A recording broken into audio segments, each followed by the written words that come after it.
other words, they are practically identical. But how you go from here to there, and that's what I want to show you today. So I'm going to do the following. I'm going to say that suppose n is a large number, a relatively large number.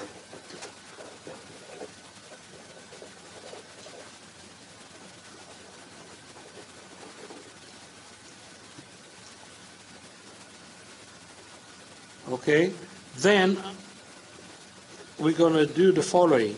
Then P of t, if n is a large number, then I take this formula here and I say, what is the limit if n goes to infinity, right? A relatively large number. Again, for all intended purposes, in terms of compounded interest, 365 is already a large number.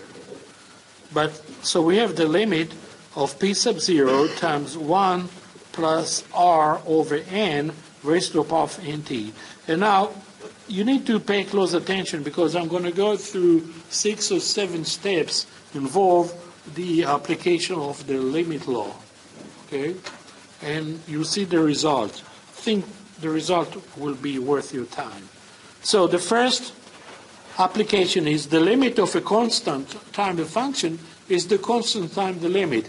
P sub 0 is a constant, right? So I can take it outside the limit, and I have P sub 0, and then times the limit of this quantity, 1 plus r over n raised to the power of nt, as n goes to infinity. Next, I want to, when I'm looking at the exponent, I want to multiply and divide it by r, like so. Okay? For a reason that will be evident in 3 steps or so. So, now I have P sub 0 times the limit, so let's put everything in bracket, times the limit as n goes to infinity, and I'll arrange the power or the exponent the following way. I want to have n over r. I want to have the reciprocal of r over n. Inside the parentheses, in the base, I have r over n. On top, I want to have n over r. Right? And if I take out n and r, I have the product t times r. I write it as r times t. Like so.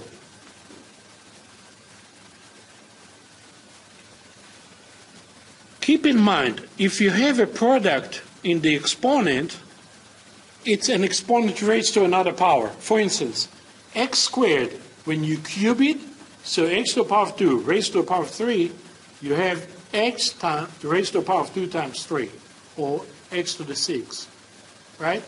So I can break it down and say this is the same as p sub 0 times the limit as n goes to infinity of 1 plus r over n raised to the power of n over r, all of it raised to the power of r t. Now here I need to bring another another limit law. The limit of a function raised to the power is the limit itself raised to the limit of the function raised to the power. In other words, we take the power of the function and apply it to the limit. Okay? So in this case, it will be p sub 0, and now we put the whole limit in a bracket.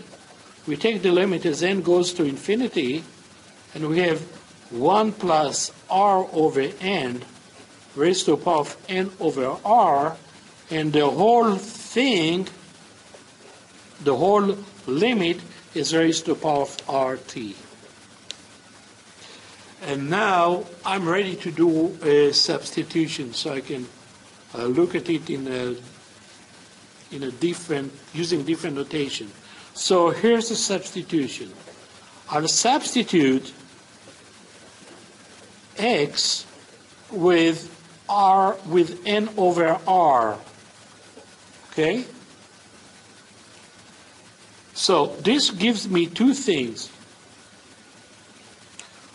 First of all, I need n over r, so I have x, but I need also r over n. So r over n will be 1 over x.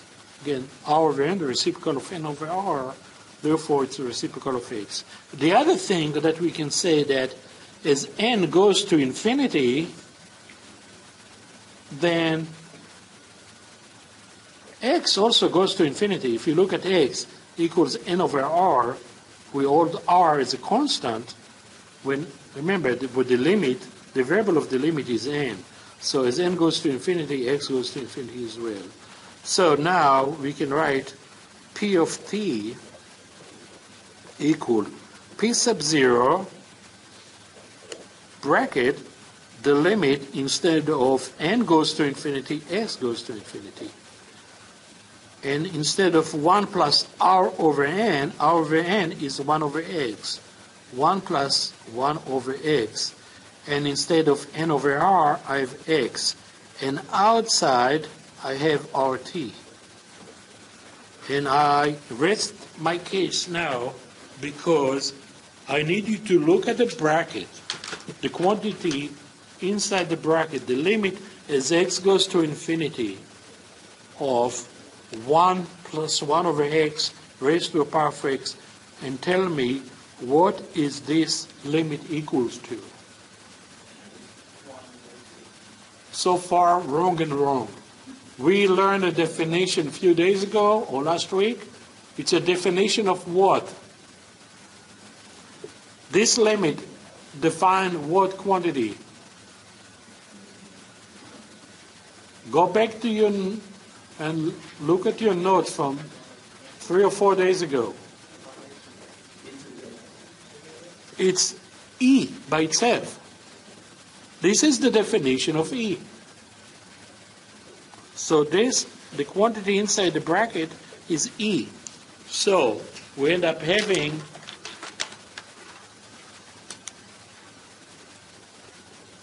P of t equals P sub 0 e to the power of rt. Everything else stayed the same.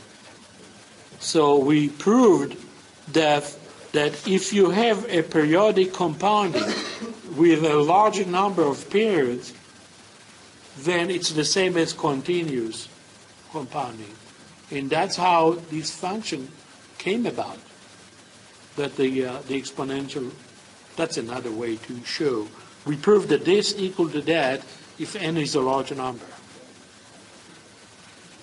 Okay, something, again, in college algebra, hopefully, you were able to graph next side by side this function and this function where n is 365, daily compounding, and you realize that there is a negligible difference between the two. And this is the proof why this is correct, the correct statement. All right. Back to a more practical topic, the Newton cooling law.